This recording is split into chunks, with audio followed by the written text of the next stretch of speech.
Yo, what is up mga boss? Isa na namang magandang araw sa inyong lahat. So, ngayong araw mga boss ay gagawa na naman tayo ng panibagong video. At yung video na to ay patungkol sa kung ilang ampere yung hinuhugot o kinukuha ng isang 125cc na motor sa ating mga baterya during startup.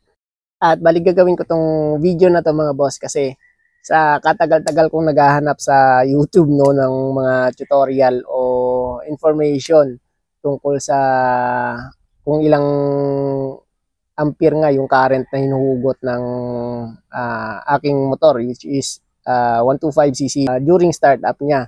Wala akong makita. So, meron akong naisip na paraan para ma-check kung ilang ampere nga ba talaga. Kasi nagpaplano kasi ako na magpalit ng baterya. Since yung aking baterya dito, medyo mabilis na ma-lowbat. Pag na-standby siya ng mga 2 araw, so nagsa-self-discharge siya. Nagdi-drain kusa yung battery. Pag pinaandar mo, lowbat na 10 to 11 volts. So pag nag-start up siya, minsan hindi pa kumakagat, mababawasan na naman. Minsan hindi na nagtutuloy, hindi na nabubuhay. So ano na, manual na, sipa-sipa na muna. Pagka hindi ako umaalis, charge ko na lang siya. So, bali nag-iisip ako ngayon na magpalit ng battery pero hindi na lead acid, no? So, yung iniisip kong battery na ipalit, Life PO4. So, lithium yung gagamitin ko.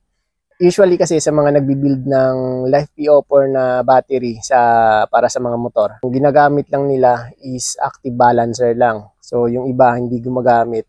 Pero usually, active balancer lang yung ginagamit nila.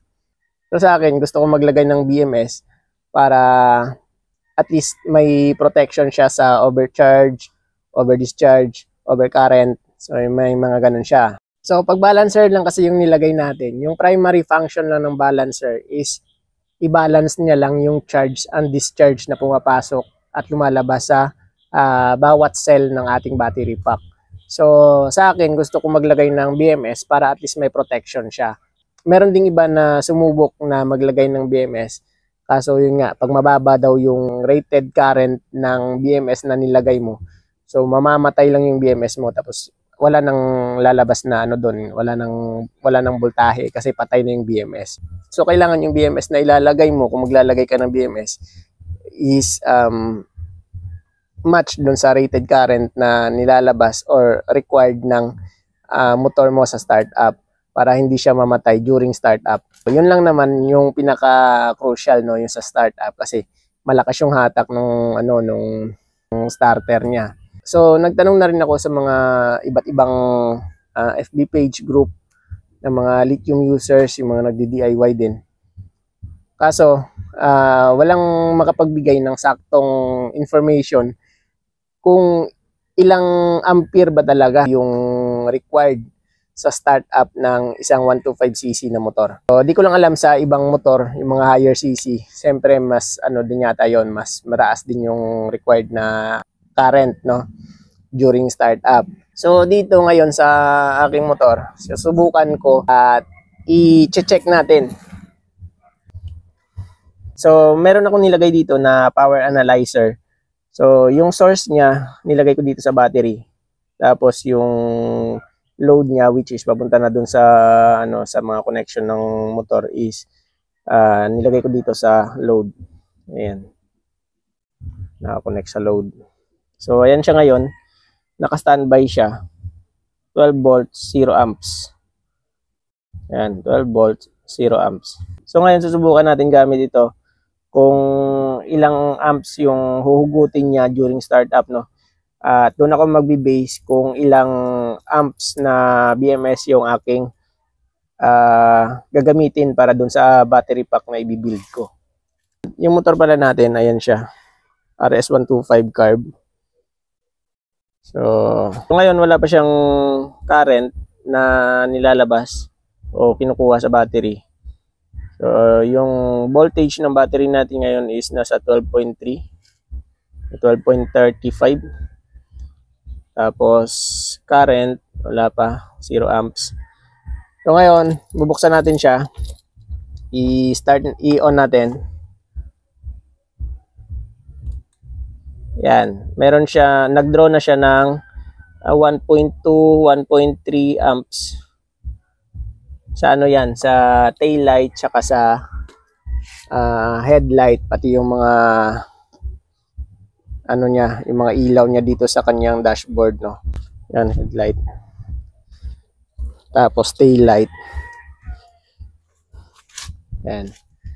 Tapos ito pa pala, may ilaw pa pala ako dito isa. Nilagay ko yan para pag nagbubukas ako ng U-box pag gabi, nakikita ko kung ano yung laman. So, meron siyang DINRO na 1.2, 1.3, hanggang 1.3 amps. So, ngayon, i-start natin siya. Focus natin siya dito para makita natin kung ilang amps yung pinakamataas na kukunin niya during startup. Tapos, ito na. I-start ko na siya. 1, 2, 3. So, yun. Nakita natin, yung pinakamataas is 45. 45 amps. Yung pinakamataas na hinugot niya. So, after naghugot siya ng 45 amps, so yan na lang siya. Wala pang 1 ampere yung dinodraw na current galing sa battery. Dahil nasusupplyan na ng kuryente galing sa stator natin yung mga accessories niya, yung mga ilaw, tail light, headlight. So yun. So i-off natin. On ulit natin. So yan. 1 amps, 1.1, 1.2. So hanggang 1.1 o 1.3 yung ano niya, standby. I-start muna ulit natin. 1, 2, 3. So 38 yung pinakamataas na nakita natin. So patayin na natin ulit. So ayan mga boss, at nakita na natin yung testing natin kung ilang ampere, no, kung yung hinuhugot ng ano. So yung una niya kanina 48 amps. Tapos yung pangalawang start natin nasa 36 plus na lang. So kung mag-max siya ng mga, pagpalagay natin mga 50 amps. So tingin ko kaya na siyang supplyan ng BMS na 60 amps pataas, no. Kasi yung balak ko na bibilhin na BMS, yung dali na BMS na 60 amps. So nag-aalangan pa ako nung una kasi baka ako medyo mataas, kasi yung may mga nagsabi din sa akin na mga nasa 80 daw, 100 to 150 amps yung current draw during startup, no. Dun sa mga pinagtanungan ko sa mga Facebook page ng mga lithium users. So ngayon, nasubukan na natin at nakita natin na nasa wala pang 50 amps yung startup nitong motor. So okay na siguro, yun na lang yung bibilin ko, yung 60 amps. So sana nakapagbigay din ako ng idea sa ibang gustong mag-DIY din ng lithium battery para sa kanilang motor, na mga gustong maglagay din ng BMS, no. At syempre yung mga hindi sigurado kung ilang amps yung ilalagay nilang BMS sa mga build nilang battery packs para sa motor. So ayun, yun lang siguro. At least na subukan ko na siya at tingin ko kaya naman nung 60 amps. So yun na lang siguro yung bibilhin ko, yung 60 amps na lang. Kasi yung kasunod na nun na nakita ko is 100 eh. Hindi ko alam sa ibang brand ng BMS kung merong 80 amps. Pero okay na ako dun sa 60 amps kasi ganon din yung gamit kong BMS dun sa battery pack na binild ko para sa aking solar. So 60 amps lang din yun. So ganon na lang din siguro yung bibiliin ko ulit para dito sa aking motor, para masimulan ko na siya i-build. Kasi yung battery nandyan na, dumating na yung battery na in-order ko. Yung BMS na lang yung wala pa kasi nag-aalangan pa ako kung 60 amps yung bibilhin ko o 100 amps. So ngayon, yun, sure na ako. So salamat sa inyong panonood at sana ay nakapagbigay din ako ng idea.